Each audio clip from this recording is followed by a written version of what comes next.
Olá pessoas, mais um vídeo do Marxismo Bárbaro, meu nome é João e hoje a gente vai dar continuidade ao curso sobre a crise sistêmica e é o tema mais, é um tema que tem quilos e quilos de papel tentando explicar essa questão e nós vamos dizer por que as outras explicações não foram boas explicações em relação ao tema de hoje, que é por que a União Soviética caiu, por que o socialismo real caiu, chamado socialismo real, né? Porque o leste europeu deixou de ser socialista, se era socialista. Então a gente vai, sinceramente é uma proposta de resposta definitiva que resume e supera ao mesmo tempo as outras respostas, que aproveita as outras respostas, mas tem uma resposta qualitativa. Eu vou dizer qual é a chave dessa explicação. Então, se você quer um texto organizado, com dados e tal, você vai para a descrição aqui do vídeo e você vai encontrar o meu livro A Crise Sistêmica, que é uma tentativa de teoria unificada do marxismo, né, dos vários marxismos, e procura explicar a crise do capitalismo hoje, tá? E tem um capítulo específico sobre o fim do socialismo real, que eu convido vocês a assistir, tá? Fora meus gatos que estão participando aqui nos bastidores, tem o do meu café, que é um clássico clichê, né? Vamos lá.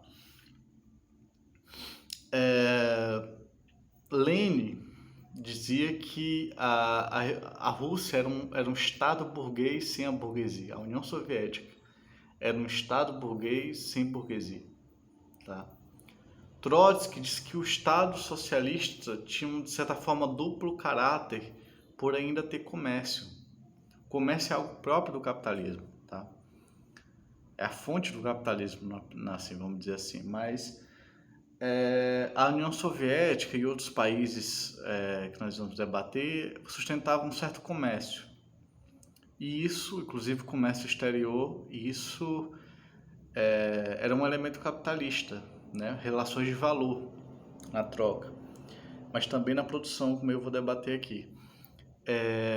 Isso levou a que o Estado tivesse duplo caráter. Então eu quero debater aqui, especialmente polemizar com os trotskistas. Eu sou trotskista, do tipo ortodoxo mesmo, assim, trotskista raiz, mas a revolução permanente estava errada. Era a teoria mais avançada que nós tínhamos, mas estava errada. Não tinha teoria melhor do que essa, era muito difícil produzir uma teoria melhor do que essa, mas estava errada, certo? E nós vamos demonstrar aqui. Primeiro, Trotsky disse que a revolução burguesa, por não ser viável na Rússia e na China, em Cuba, se transformaria em revolução socialista. Daí os trotskistas pensaram o seguinte: como a revolução burguesa se torna a revolução socialista, deixa de ser uma revolução burguesa. E o que eu demonstro no livro é não, tá? A revolução burguesa, a revolução adquiriu duplo caráter, socialista e burguês. Então, eram sociedades de duplo caráter, com elementos socialistas e com elementos burgueses, e eram revoluções. As revoluções tinham duplo caráter, um caráter burguês e um caráter socialista. Por quê? Porque o tempo da Revolução Burguesa tinha passado. O tempo da Revolução Burguesa foi o século XIX, olhe lá, século XVIII, século XIX. E o tempo da Revolução Socialista ainda não tinha surgido. Eu estou tentando fazer um vídeo mais solto do que os outros vídeos que eram mais sistemáticos para ver se funciona aqui, tá, a didática. Então o espírito está diferente nessa aula, tá? Vamos lá. Nós tivemos o tempo da Revolução Burguesa tinha passado, o século XX não suportava mais uma Revolução Burguesa porque tinha consolidado o imperialismo, né? O poder das grandes nações e tudo mais. Porém, isso não quer dizer mecanicamente que o tempo da Revolução Socialista tinha surgido. Não é porque o tempo da Revolução Burguesa passou, não era mais possível a Revolução Burguesa como imaginava Trotsky, e ele estava certo nisso, não quer dizer mecanicamente que o tempo da Revolução Socialista tinha surgido.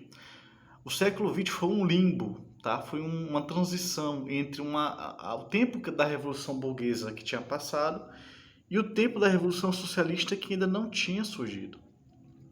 Veja, o tempo da Revolução Socialista, eu demonstro isso no livro, só começa a surgir na década de 70 e só começa a se consolidar em 2008, com a crise de 2008, tá? Isso eu demonstro com muito dado, com muita teoria, com muito argumento no livro, assim, é um livro inteiro para isso. Então, as revoluções foram prematuras. Como a revolução capitalista, elas foram atrasadas. Como a revolução socialista, elas foram prematuras. Isso tem que se reconhecer e eu vou demonstrar um porquê que elas foram prematuras, uma prova empírica de que elas foram prematuras, tá? Então, assim, como por ser do tempo que a revolução capitalista passou e a revolução socialista ainda não estava madura, as revoluções tinham um duplo caráter. Como fazer revoluções em uma época que não é de revoluções vitoriosas, né? É uma contradição real, tá? Você tinha um problema e por causa desse problema, as revoluções ganhavam duplo caráter. Eram revoluções burguesas, mas que se tornavam com elementos socialistas. Eram sociedades socialistas, mas com sociedades ainda burguesas, né? Com elementos ainda burgueses, como o comércio, como a produção de valor na indústria e tal. Tá? Isso se vê, por exemplo, com o trabalho. O trabalho nas sociedades ditas socialistas não era qualitativamente quantitativamente diferentes do que é nos países capitalistas avançados. Então, os capitalistas no Brasil, por exemplo, com a contra-revolução de 30, né, se deu a jornada de 8 horas de trabalho. E na União Soviética o trabalho não era qualitativamente diferente. Era baseado na disciplina do trabalho, na motivação do trabalhador. Era uma campanha constante por disciplina no trabalho, a jornada não era curta. Então não havia uma diferença qualitativa entre o trabalho nas sociedades capitalistas e o trabalho nas sociedades ditas socialistas. Isso faz muita diferença. A democracia socialista só surge a partir do trabalho. Por quê? Porque o trabalho, por exemplo, você trabalhar 4 horas de segunda a quinta, te permite ter energia e tempo para cuidar do poder, além de recursos. Então, uma jornada de trabalho curta, pequena e leve, não difícil, né, permite você cuidar do poder. Dá tempo, energia e condições para você cuidar do poder. Se não tem isso, o trabalhador não tem tempo para cuidar do poder. Quem cuida é a burocracia, tá? Da gestão da fábrica, da gestão do Estado e tudo mais, tá bom? Olha só, por que a União Soviética caiu? Por que a China caiu deixou de ser socialista? A explicação mais básica, mas não completa, é uma dedução natural do que eu já falei. Que é o seguinte, como eram sociedades socialistas e capitalistas ao mesmo tempo, com tendências socialistas e capitalistas, essas sociedades eram muito contraditórias. E essa contradição, de certa forma, era positiva, fez as sociedades avançarem um pouco, tá? Fez as sociedades avançarem um pouco, alguns elementos. Então, por exemplo, a União Soviética se industrializou, a partir de um massacre, transformou o campo em grande produção e tudo mais. Então, se cria uma contradição entre tendências socialistas e capitalistas. Por exemplo, qual era a tendência capitalista? Ainda se usava o sistema de preços, tá? Ainda se usava o sistema de preços, algo capitalista. Mas esses preços eram controlados, algo socialista. Uma pressão socialista sobre a característica capitalista. O Estado planejava, era um Estado planejador, logo era socialista. Não qualquer tipo de planejamento central, tá? Geral, tudo mais, tudo organizado. Eram estados que planejavam, mas eram ditaduras, logo capitalista. Veja que tem essa oposição entre polo capitalista e socialista nessas sociedades.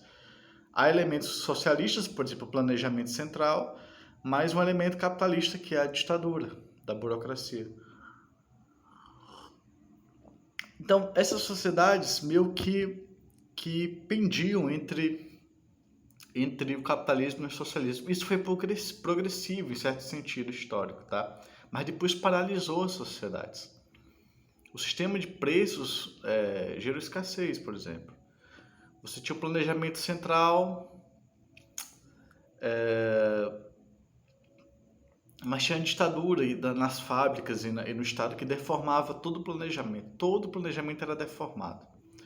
Para dar um exemplo, é interessante mostrar assim, para medir a produtividade, se media pelo peso das mercadorias na fábrica. Então, o que fez o burocrata da fábrica? Ele tornava os produtos pesados. Era uma comédia. Você comprava, você tinha uma geladeira, o trabalhador soviético tinha uma geladeira, essa geladeira tinha que ser acorrentada na parede, porque ela era tão pesada que ela podia desabar o chão do apartamento, né? Então, assim, era coisas absurdas. Você tinha um trator, você tinha que desmontar as peças do trator para o trator funcionar, porque o trator era tão pesado que ele não andava, porque era cheio de ferro, cheio de material para dar mais peso para na contabilidade parecer que se foi produtivo, que ganhou o prêmio de produtividade. Ou seja, a gestão burocrática da economia deformava as leis da gestão organizada, né? Centralizada e tudo mais. Isso é um aspecto, tá? Por exemplo, eu vou dar um exemplo aqui. A China, por exemplo, proibia, você tinha uma parte da produção camponesa que ficava com os camponeses e outra parte que tinha que ser dada obrigatoriamente ao Estado, como um imposto para financiar a cidade, tá? Olha só, e tabelava os preços tinham que ser tudo tabelado, tudo baixo. Olha só, como Revolução Socialista, houve uma reforma agrária, tá? Mas como a Revolução Capitalista tinha um sistema de preços, mas como a Revolução Socialista constrangia esses preços. Então, a produtividade do camponês era muito baixa, porque o que ele produzia de excedente, de excesso, ele tinha que dar para o Estado ou vendia a preços muito baixos.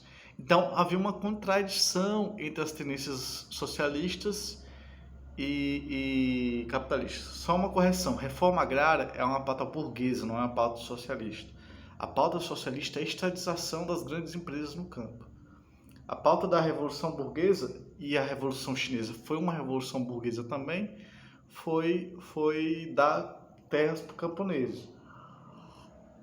Mas como uma revolução socialista limitava a propriedade privada dos camponeses, né? Na prática, a terra era, de certa forma, estatal e você limitava o tamanho das terras, você não permitia a acumulação de capital, tá? Acumulação de terra.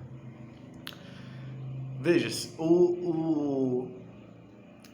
dessa forma, tem uma contradição entre as tendências burguesas e socialistas da sociedade.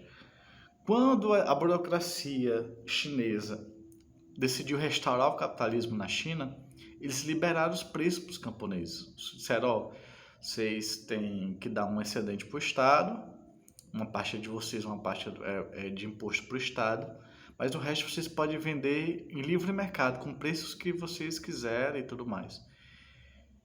Isso foi uma restauração do capitalismo, e isso permitiu um boom, permitiu uma precarização da vida na cidade, gerou revolta, gerou protesto na cidade, mas isso permitiu o retorno do capitalismo, um boom capitalista, tá? Essa é a contradição. Essas sociedades entraram em contradição com as tendências burguesas e com as tendências socialistas dessas sociedades. E eu reforço, no início foi progressiva essa contradição, ele foi movente, ele gerou progresso, mas depois paralisou as sociedades, deformou as sociedades. Por quê? Porque a revolução era prematura. A revolução socialista tinha que desenvolver forças produtivas ainda burguesas, uma técnica ainda burguesa.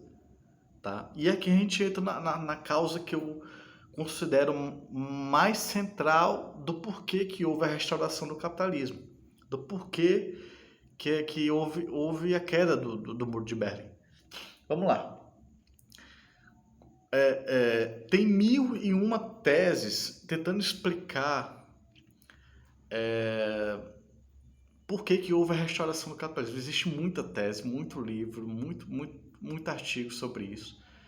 Mas muitas delas emperram no limite do pesquisador. O pesquisador às vezes é stalinista, às vezes não tem uma noção do marxismo se não for dogmático, acha que a China ainda é socialista, então você tem erros sobre erros nessa questão. Tá? Tem erros sobre erros nessa questão, porque pela própria posição política do pesquisador. Tá? O trotskista, em vez de elaborar coisa nova, ver se tem que elaborar algo novo, verificar se tem que dar uma nova teoria, ele repete o que Trotsky disse de forma dogmática, contra a posição de Trotsky, inclusive. Então a gente tem que ver se exige uma atualização teórica. Pois bem, o conteúdo da primeira e da revolução industrial são capitalistas. Veja bem, a forma da máquina é capital, ela é uma forma social. O conteúdo é a máquina é o conteúdo material, tá? Maquinário. A forma social desse maquinário é capitalista, tá? A forma social é capitalista. A máquina em si não é capital, ela é uma forma, ela tem a forma social de capital. Tá? Ela é dado socialmente seu caráter de capital, mas fora isso ela só é máquina, isolada é só máquina. Porém os marxistas param aí, na reflexão. Eles até chegam, arranham o que eu estou dizendo agora, mas eles não veem com profundidade e não dão um passo à frente. O conteúdo material da primeira e da Revolução Industrial também é capitalista, não só a forma social do capital. A máquina da segunda Revolução Industrial é própria para o capitalismo. Para ficar mais claro, é o seguinte, o escravismo antigo tinha suas próprias ferramentas, certo? O feudalismo tinha ferramentas melhores, que veio depois do escravismo, e tinha suas próprias ferramentas. Essas ferramentas do feudalismo não são próprias para o escravismo nem para o capitalismo, é própria do feudalismo. Da mesma forma, o maquinário, a fábrica é o feudo do capitalismo. Assim como o feudo serve ao feudalismo, a fábrica serve ao capitalismo. A fábrica é o espaço do capitalismo. Mas não exatamente a fábrica, mas a fábrica com trabalho manual. Com exploração, produção de valor, com trabalho abstrato, guiado pelo tempo, com gasto de energia de forma abstrata. Então, a máquina da primeira Revolução Industrial e da segunda Revolução Industrial, que a União Soviética usava, que a China usava, que o Vietnã usava, eram máquinas cujo conteúdo e por isso a forma não tinham como ser socialistas. Você forçava que eles tivessem algum valor social, alguma forma socialista, mas eles eram capital, de acordo com o seu próprio conteúdo. Eu espero não estar sendo muito abstrato dizendo isso, assim, indo muito a passo, mas tem que insistir, você tem que forçar a sua mente a raciocinar de forma abstrata. Veja bem, por exemplo, o conteúdo da terceira revolução industrial, da robótica e da automação, da fábrica automática, da fábrica robotizada, é socialista. A fábrica robotizada e automatizada não tem trabalho manual direto sobre a matéria-prima. Logo, eles não produzem valor, nem mais-valia, nem mais valor. Por isso, seu conteúdo é socialista, apesar do seu uso como capital, como um capitalista. Uma fábrica 100% robotizada é usada para obter lucro, então sua forma social é de capital. mas seu conteúdo material é socialista. Então, há uma contradição na terceira revolução industrial entre o conteúdo e a forma. Tá? Entre o conteúdo e a forma. O conteúdo da terceira revolução industrial, da informática, da internet, do cartão de crédito, dos robôs, da fábrica automática, o conteúdo já fala do que vem no futuro, ou seja, um socialismo, mas sua forma atual é para gerar lucro, ou seja, capitalista. Isso é uma contradição, certo? Pois bem, veja bem, a restauração capitalista vem de uma contradição de que fala Marx. Marx disse que uma sociedade nova surge quando as forças produtivas, ou seja, por exemplo, máquina, chega a tal ponto que entra em contradição com as relações sociais de produção. Ou seja, você chega a um ponto, eu vou tratar força produtiva, em resumo, é natureza, né? Matéria-prima, produtos naturais, técnica, ciência técnica e o homem. Tá? São três forças produtivas: a natureza, a técnica, a tecnologia, e o homem. Eu vou resumir só em tecnologia, tá? Só para ser didático. Então, assim, a tecnologia chega a um ponto em que ela não cabe na velha sociedade, ela precisa gerar uma nova sociedade. Grosso modo, uma tecnologia mais avançada exige uma sociedade mais avançada. Entende? Grosso modo, sendo didático mesmo, uma tecnologia mais avançada exige uma sociedade mais avançada. Claro isso? Isso sendo claro? Veja bem, quando chegou a hora da burocracia estatal, a ditadura, implementar uma tecnologia socialista, ou seja, informática, robotização, automatização, ela boicota, ela não generaliza essa tecnologia na sociedade, porque isso derrubaria a própria burocracia, ou seja, reduziria a jornada de trabalho, dava mais liberdade aos trabalhadores, geraria comunicação via internet. A União Soviética poderia ter implementado a informática antes dos Estados Unidos, bem antes dos Estados Unidos. Imagine como seria planejar a economia com internet, quão fácil seria isso, né? A União Soviética tinha condições de generalizar a terceira revolução industrial muito antes do Japão, muito antes. O Japão se inspirou na União Soviética, inclusive. Então, assim, quando chegou a hora de implementar uma tecnologia socialista, gerou uma contradição entre forças produtivas e relações de produção, ou seja, entre tecnologia socialista e burocracia estatal. Então, a burocracia estatal preferiu enriquecer, se tornar burguesa, tomar as fábricas para si, do que implementar a informática, a internet, os supercomputadores, a indústria automatizada, a indústria 3.0, a indústria robotizada. Ela tinha condições de fazer isso e boicotou. Por quê? Porque isso acabaria com o próprio poder, isso daria poder ao povo de novo, geraria uma reforma revolucionária. O povo ia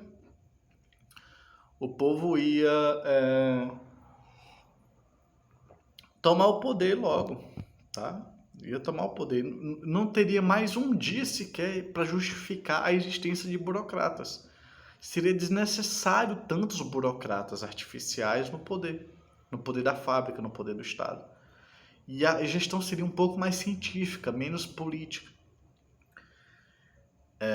Então a burocracia boicotou o desenvolvimento da tecnológica nacional, né, da União Soviética em especial, e restaurou o capitalismo para se enriquecer. Tá? Então gira uma... É isso que eu estou dizendo, isso é de Marx. E assim, é o centro para explicar por que o capitalismo retornou. Usar a chave teórica de Marx, a contradição entre forças produtivas que querem se desenvolver e as relações de produção que impedem esse desenvolvimento das forças produtivas. Isso é ser ortodoxo, sem ser dogmático. Ou seja,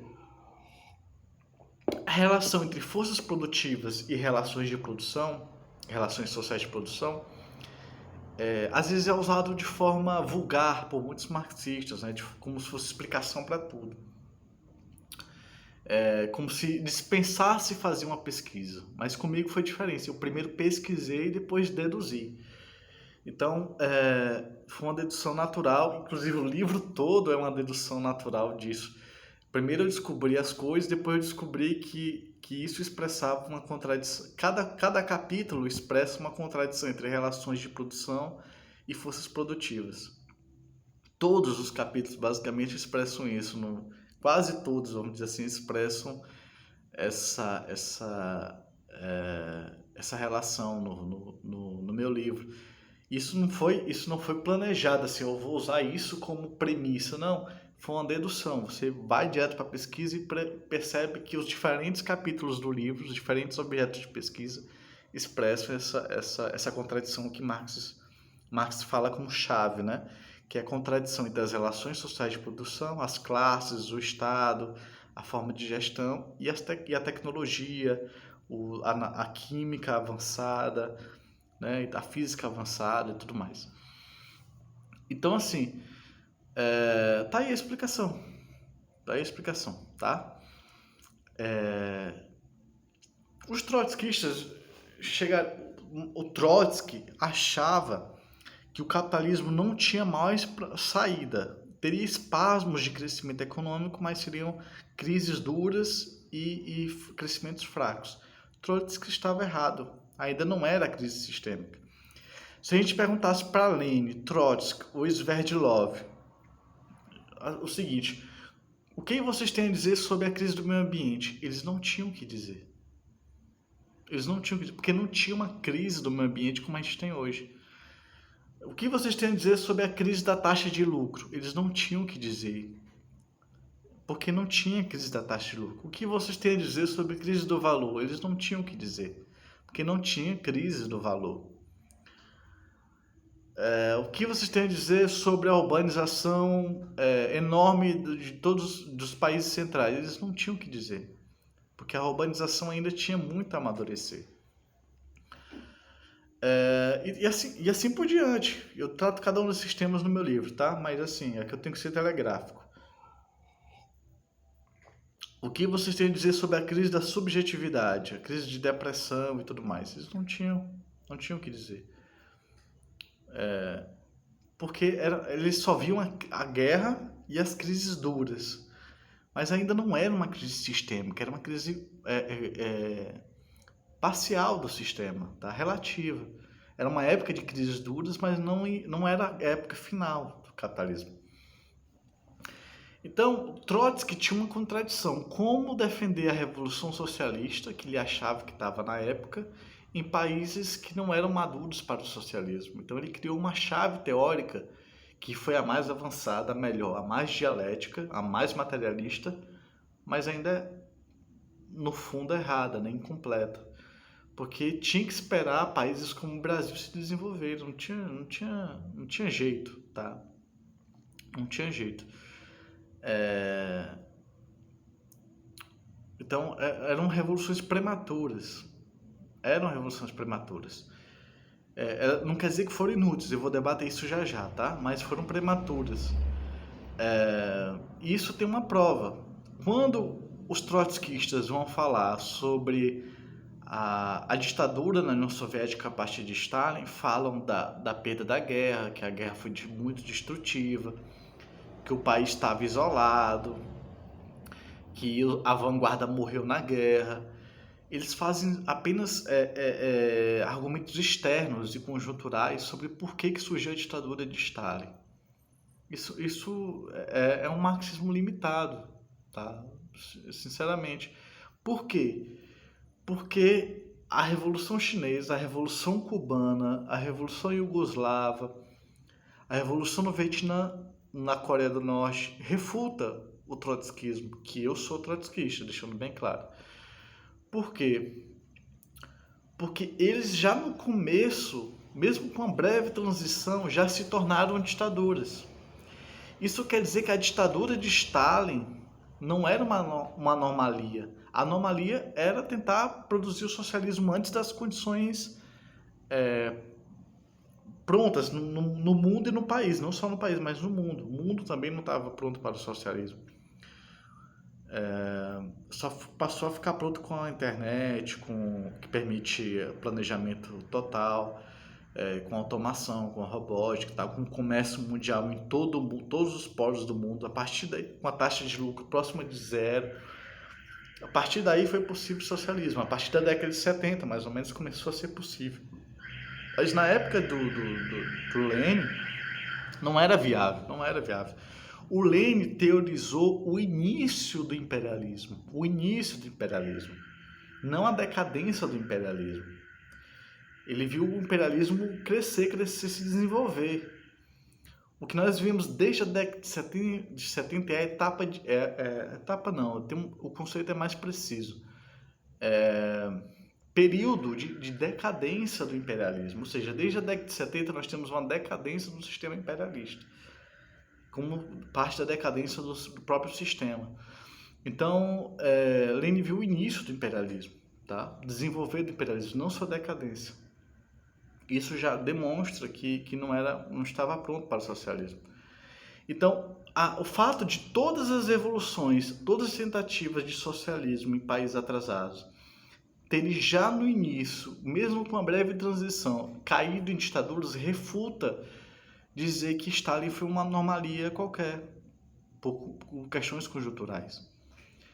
Entende? Todas caíram em ditaduras autoritárias, burocráticas e tudo mais, totalitárias, vou usar essa palavra, totalitárias, com muita semelhança com o fascismo, tem que ser bem claro, enquanto regime, tá? Muito mecanismos parecidos com o fascismo enquanto regime.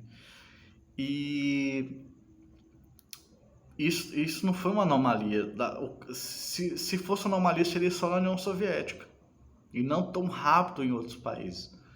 Por quê? Porque esses países, e principalmente o mundo, ainda não era maduro para o socialismo. Então, isso refuta o trotskismo. Isso refuta o argumento da burocratização do trotskismo. Algumas correntes trotskistas dizem assim: a burocratização ocorreu porque esses partidos eram burocráticos. Os partidos que tomaram o poder eram burocráticos, eram centristas burocráticos com regime stalinista de partido. Beleza, mas qual é a realidade que explica tais partidos e tais ditaduras? Uma realidade gerou esse tipo de partido, permitiu que esse partido tomasse o poder e permitiu que eles implementassem uma ditadura. Se não tivesse base objetiva, ou seja, o atraso, eles não teriam implementado a ditadura. O mesmo atraso que permitiu a revolução permitiu a ditadura, permitiu a contra-revolução.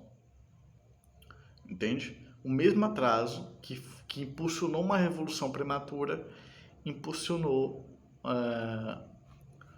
as ditaduras. Então, o castelo de cartas da Revolução Permanente se desfaz. A Revolução Permanente, de teoria mais avançada, eu tenho uma proposta de atualização da Revolução Permanente no livro, uma nova Revolução Permanente.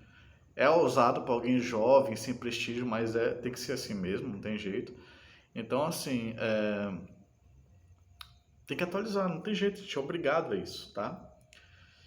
Só em parênteses, Trotsky previu que a burocracia, querendo ficar mais rica, ia restaurar o capitalismo, tá? Se não houvesse uma revolução política. Ele previu, ele acertou. E de tal forma ele acertou, mas até nesse acerto ele erra, porque ele achava que isso daria por contra-revolução e veio por reformas. Eu vou debater isso mais na frente aqui no texto, tá? Se o vídeo der tempo.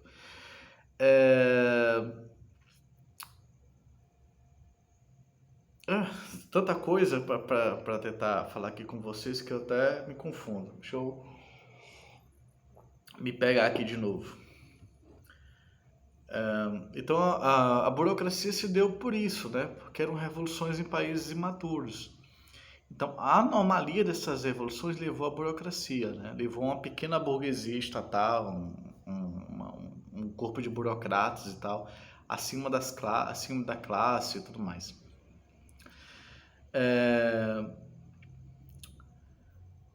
Eu quero dizer assim, aproveitar aqui que o século XX foi o ensaio geral do século XXI. E vou repetir, o século XX foi o ensaio geral do século XXI. Isso é importante, tá? Isso é importante, porque a gente precisa de ensaio geral. Antes das revoluções burguesas vitoriosas, ocorreram revoluções burguesas fracassadas, como na Itália e na Alemanha. Tá? Então, antes das revoluções socialistas vitoriosas, é natural que, enquanto a coisa está amadurecendo, surjam revoluções socialistas fracassadas. Tá? É um ensaio geral, a gente tem que ensaiar. Nesse sentido, eu propus uma lei da história que, assim, todos os fatos importantes acontecem primeiro como ensaio geral, depois como fato para si, como fato em si e para si. Que é o caso da Revolução Russa, né? Foi primeiro em 1905, o ensaio geral, depois 1917, a Revolução Socialista Vitoriosa. Então a história acontece por ensaios gerais e Revolução Socialista Vitoriosa. Veja, isso foi importantíssimo. Graças à Revolução Russa, nós tivemos o Partido Bolchevique, o modelo de Partido Bolchevique, nós tivemos a teoria do imperialismo de Lenin, nós tivemos a Revolução Permanente, que foi a teoria mais avançada que nós tivemos até hoje, nesse sentido, apesar de parcialmente errada. Nós tivemos a lei do desenvolvimento desigual e combinado na dialética de Trotsky. Nós tivemos programa de transição, ou seja, nós tivemos muito material, muita teoria nova, muita teoria, muito exemplo histórico novo e que serve de legado para a gente acertar dessa vez. Então, o ensaio geral deu muito legado para a gente, muito exemplo, muita teoria, muitas conquistas práticas, reformas que preparou o caminho. Tá? O século XX é um ensaio geral da Revolução Socialista do século XXI.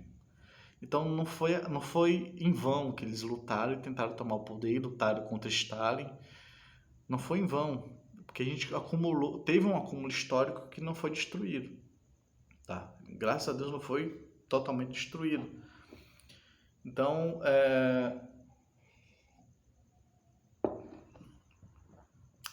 isso é uma conquista nossa, tá? Olha só. Deixa eu ver, eu tenho que organizar aqui, eu ainda tô no ativo. Capitalismo e fim, certo. Então é isso, acho que o central foi dito. O Trotsky comete um erro no acerto dele, né? Ele acerta e erra.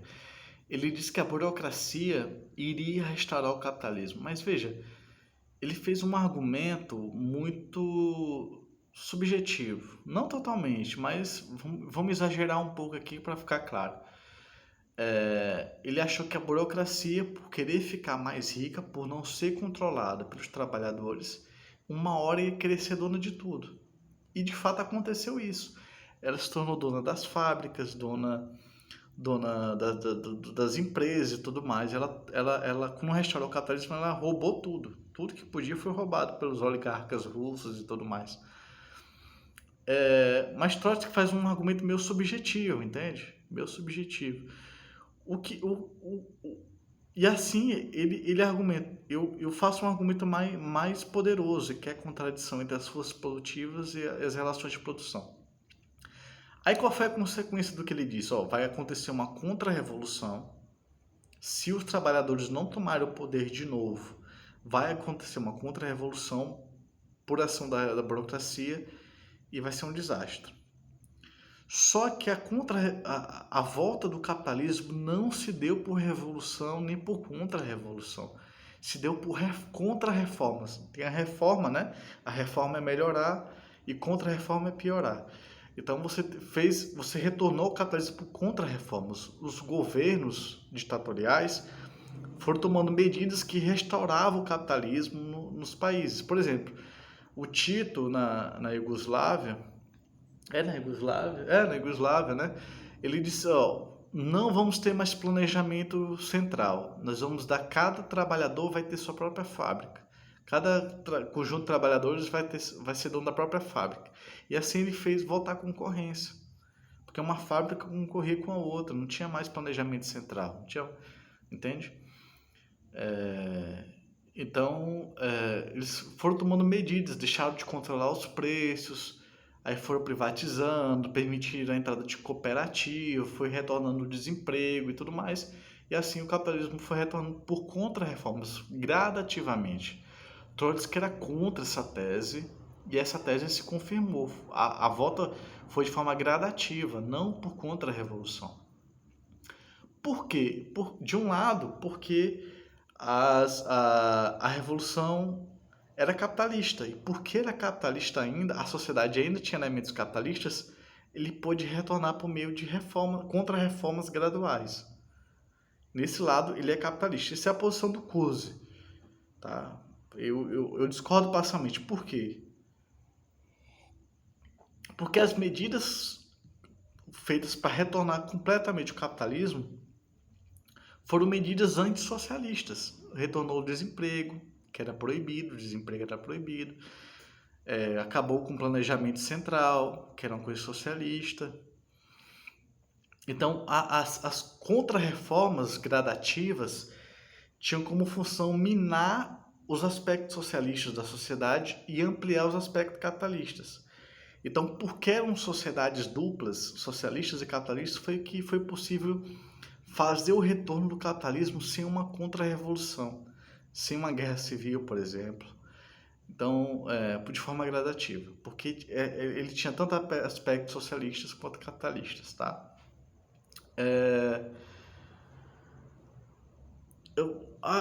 Os stalinistas mais vulgares, né, porque tem algum ou outro que é sofisticado, mas os mais vulgares dizem que o socialismo retornou por ação subjetiva do governo, tá? Por ação subjetiva do governo. O ditador foi lá e retornou o capitalismo porque ele quis. Isso é positivismo, isso é idealismo, isso é um monte de coisa que não presta. Mas olha, tem uma verdade aí, tá? Porque se o socialismo caiu por medidas do governo, por meras medidas do governo, logo o socialismo era contingente, não era necessário. Veja, se bastou medidas governamentais, sem grande resistência, dentro do próprio governo, inclusive, para retornar ao capitalismo, então o socialismo não era uma necessidade histórica, era contingente. Não era uma lei histórica dada naquele momento, era contingente, podia ser ou não ser. Então, há uma verdade nessa vulgaridade dos stalinistas de dizer que o socialismo votou por medidas de um governo traidor. Há uma verdade nessa mentira, que é o fato do socialismo naquele momento ainda ser, de certa forma, contingente, tá? Então, se bastou medidas de governo para o socialismo votou, então o socialismo não estava maduro, nem nas sociedades, nem no mundo. Tá? Nem dentro dessas sociedades e no mundo. Eles não eram socialistas, porque se fosse socialista não tinha como retornar para o capitalismo. Isso eu demonstro no meu livro. Então,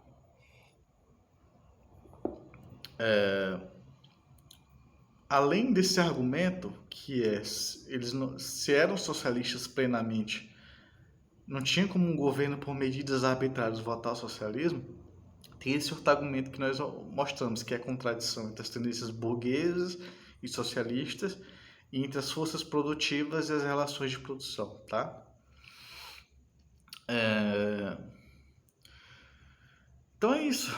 Tem muito mais no livro, no capítulo sobre a restauração do capitalismo, tá? Então, eu mostro lá no livro, assim, a informática, a internet podia ser implementada nas fábricas e no planejamento geral da sociedade já na década de 60, tá? Na década de 70 no máximo. E foi boicotado pela burocracia. Por quê? Porque ela tinha um instinto de que aquilo era seu fim. Então, o planejamento central da União Soviética não generalizou a terceira revolução industrial na União Soviética. Por quê? Porque isso acabaria com a burocracia. Então, a burocracia escolheu restaurar o capitalismo para enfrentar a crise daquela sociedade. E restaurando, se tornou burguesa e atrasou a Revolução Mundial, tanto na Rússia quanto nos outros países e no mundo. Então, tá aí. É uma proposta de resposta definitiva, pelo menos geral, né? Lógico que tem detalhes a serem debatidos, mas geral da causa da Revolução Socialista. E isso se faz sendo ortodoxo, resgatando Marx, tá bom? Então é isso, até o próximo vídeo e a gente se vê. Para deixar um destaque, ó, alguns teóricos, como Coase, achavam que a União Soviética, por exemplo, era capitalismo de Estado. Outros que era socialista, tá? Nem uma coisa nem outra, uma coisa e outra, tá? Eram sociedades duplas, né? Eram sociedades transicionais. Me lembrei aqui uma coisa que eu não vou aguentar, tenho que dizer para vocês. O socialismo é um sistema econômico, assim como o feudalismo, assim como o escravismo, assim como o primitivismo, assim como o comunismo.